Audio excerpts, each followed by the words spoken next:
Assalamualaikum warahmatullahi wabarakatuh. Waalaikumsalam warahmatullahi wabarakatuh. Selamat menghadapi selaku dosen dan narasumber yang saya katakan. Pada kesempatan kali ini, saya berkesempatan menjadi moderator dari Multitude yang akan membahas tentang pendekatan tasawuf dalam studi Islam. Sebelumnya, kenalkan nama saya Septia, NPM 25-1108-132, dan rekan saya NPM 25-11. Ada materi pertama yang akan disampaikan oleh saya sendiri dan materi kedua yang akan disampaikan oleh rekan saya.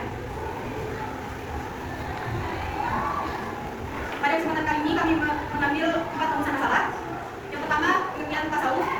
Yang kedua, perkembangan tasawuf dalam Islam. Yang ketiga, jenis-jenis tasawuf dalam Islam. Yang keempat, peran tasawuf dalam meningkatkan spiritualitas dan kesadaran akan Allah dalam kehidupan sehari-hari. Pengertian tasawuf.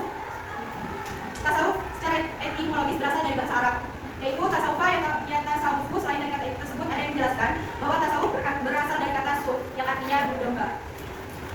Maksudnya adalah bagi tasawuf ini hidupnya sederhana, tetapi memiliki hati yang mulia, serta menjauhi pakaian yang berasal dari sutra dan memakai kain yang berasal dari bulu domba yang berbulu kasar atau disebut dengan kain wol yang kasar. Kata tasawuf juga berasal dari kata saf yang berarti barisan. Karena kata saf ini diartikan sebagai para jamaah yang selalu ada pada barisan terdepan ketika sholat. Maka dari itu, orang yang sholat di saf terdepan biasanya mendapat kemuliaan serta pahala dari Allah Subhanahu wa Ta'ala. Tasawuf juga berasal dari kata safa yang berarti bersih, jernih dan suci.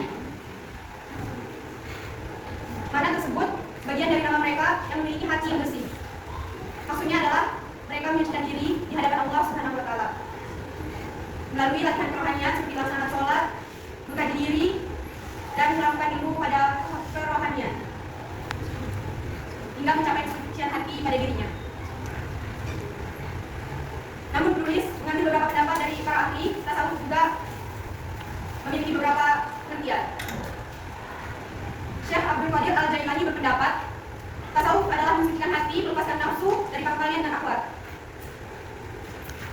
riyadoh, taubah dan ikhlas.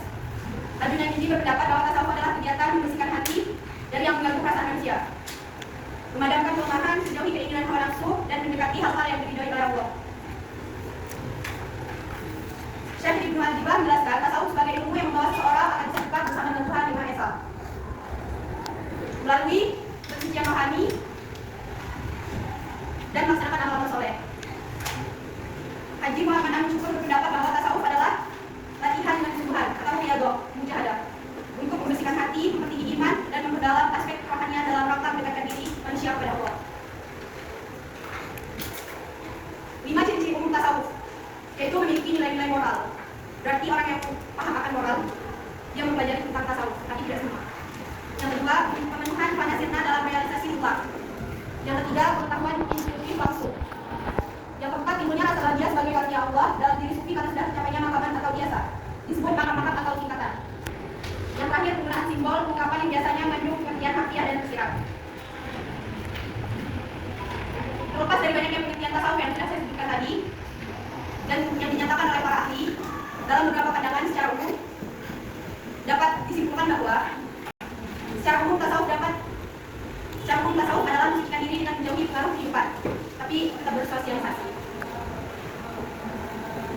Maksudnya adalah pengaruh kehidupan yang bersifat duniawi dan memusatkan seluruh perhatiannya kepada Allah Subhanahu wa Ta'ala.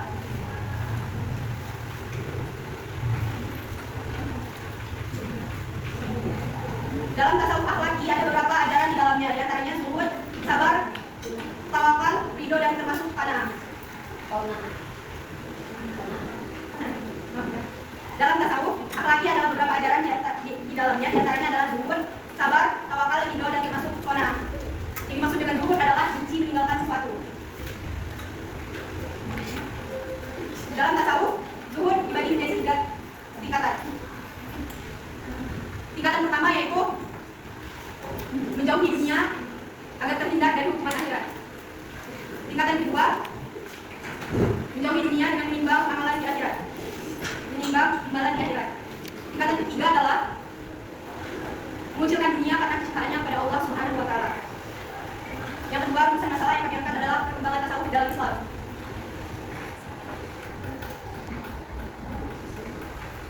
Kehidupan tasawuf sebenarnya tumbuh dan berkembang sejak dimulainya Nabi Muhammad SAW. Bahkan sebelum Nabi Muhammad diangkat oleh Allah Subhanahu wa Ta'ala sebagai rasulnya. Karena kehidupan beliau yang sudah mencerminkan perilaku kehidupan sufi. Seperti yang kita ketahui sebelumnya, beliau menerima wahyu yang pertama kali di Gua Hira. Selama bulan-bulan lamanya, beliau melakukan kegiatan sufi sampai beliau menerima wahyu pertama dan diangkat sebagai rasul. Perkembangan tasawuf kemudian dilanjutkan oleh tabi'in. Di antaranya adalah Said al-Imam al-Hasan al-Basri, seorang ulama tabi'in, murid dari Syekh Hudzaifah al-Yamani. Beliau inilah yang pertama kali mendirikan kajian tasawuf di kota Basra.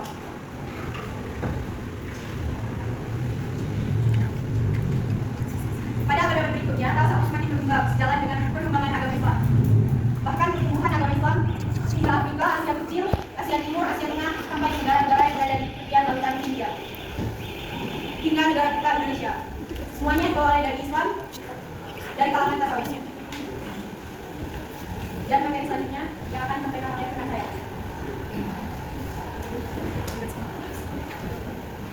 Jenis tasawuf dalam Islam. Untuk mengerti jenis tasawuf, fokuslah pada tiga klasifikasi utamanya. Tasawuf akhlaki yang berorientasi pada kebaikan akhlak melalui hal pengosongan diri, tahari menghiasi diri dengan sifat baik, dan menghayati amanah. Tasawuf akhlaki yang menekankan amalan ibadah teratur seperti zikir dan wirid sering dikaitkan dengan berdekat untuk mencapai kedekatan spiritual, dan tasawuf falsafi yang menggunakan pendekatan rasional dan filosofis untuk memahami konsep kehidupan manusia dan alam semesta, seringkali menggabungkan mistisisme dan rasional dalam kehidupan sehari-hari. Selalu mengingat Allah dan zikir, mengingat dan menyebut nama Allah Subhanahu wa Ta'ala dalam berbagai keadaan, baik saat sendiri maupun di keramaian. Hidup sederhana, tidak terkait pada duniawi dan